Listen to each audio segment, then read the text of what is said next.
Have you ever just stopped and wondered why a canvas with some paint splattered on it can be worth millions of dollars, while something we literally need to survive, like water, is basically free?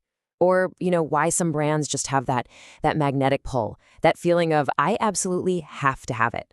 Okay, let's get into it, because today we are pulling back the curtain on the secrets behind what makes something truly, deeply desirable. This isn't some new puzzle we've just discovered. Nope. Way back over 2,000 years ago, the philosopher Aristotle was already scratching his head over this very same paradox. He'd look at something super useful, water, for instance, and then compare it to a diamond, which, let's be honest, doesn't do a whole lot in the practical sense, and yet the diamond's price tag is astronomical. This is the big mystery we're going to try and solve today. It really forces you to ask the question that sits at the very heart of, well, everything. Our entire economy, our culture. If value isn't really about how useful something is, then what in the world is it? Is it just completely random, or is there some kind of hidden logic at play? Well, the source for this whole explainer, Mario Pricken's book, The Essence of Value, drops a pretty radical idea on us. It basically argues that value isn't a physical property of an object at all. It's not something you can touch or weigh or measure. It's actually, believe it or not, an illusion that we create entirely in our minds. Okay, think of it like this. Your mind is like a movie projector. We take all our own ideas, our fantasies, our shared beliefs, and we project them onto an object. So we feel like the value is baked into the cool shoes, or the fancy car, or the watch. But in reality, we are the ones who put it there. The book calls this an optical illusion of the mind. And the proof, it turns out, is absolutely everywhere. Now, I know that might sound a little out there, a bit abstract, but I promise, once you start to look for it, you see the evidence popping up all over the place. So let's look at a few really powerful examples that just lay it all out there.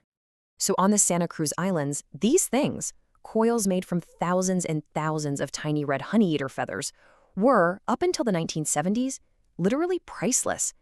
This was a currency so valuable, you could trade one for a boat, a pig, or even arrange a marriage. To the islanders, these coils held an unbelievable amount of worth. But for you and me, they're a pile of bird feathers. The value was never in the feathers themselves. It was in the shared belief system of that specific culture. Let's try a little thought experiment. Imagine this is the actual camera used by the legendary photographer Herb Ritts. For collectors, for other photographers, this thing is an icon, a holy relic. But what if a spaceship landed and aliens found it? They'd have zero concept of Herb Ritts or photography or fashion. To them, it would just be a weird piece of metal and glass, worthless junk. See, without the shared story, the value just evaporates. But here's maybe the most dramatic example of all, this painting. Back in 1897, a German museum bought The Man with the Golden Helmet, convinced it was a masterpiece by the one and only Rembrandt. For almost 100 years, it was the star of the show, drawing huge crowds. Then, in 1984, some tests revealed a bombshell. It wasn't by Rembrandt. It was painted by an unknown student from his workshop. Today, it hangs in a quiet side room and most people just walk right by. And this is the absolute key. The painting itself didn't change, not one bit. It's made of the same canvas, the same paint. It looks identical. The physical object is exactly the same as it was when millions of people thought it was priceless. So if the object is identical, where did the millions and millions of dollars in value actually go? It just vanished. Poof, gone. Why?